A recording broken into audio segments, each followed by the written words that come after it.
Stop drawing, start explaining. AI Line Studios generates cloud and system diagrams instantly. Clear, structured, production ready.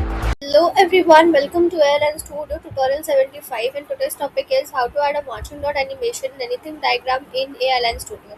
So after successfully registering on the platform, the next page you would be redirected to is the workspace page. Over there you need to select anything diagram and then you would be redirected to the AI canvas page.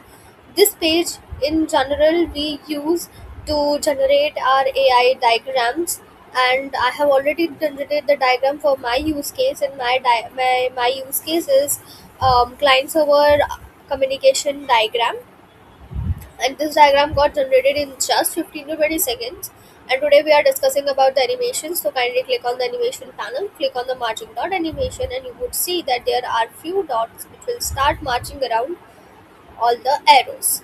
Now if you want to increase the number of dots or decrease, you can do it from here. If you want to increase the dot spacing, you can do it from here. If you want to change the animation speed, you can do it from here. If you want to increase or decrease the depth fade, you can do it from here. If you want to change the dot size, you can do it from here.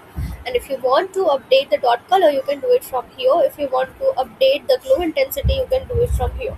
So basically, adding a marching dot animation in AI Line Studio helps you make your diagram more dynamic and easy to understand. This is it for today's tutorial. See you in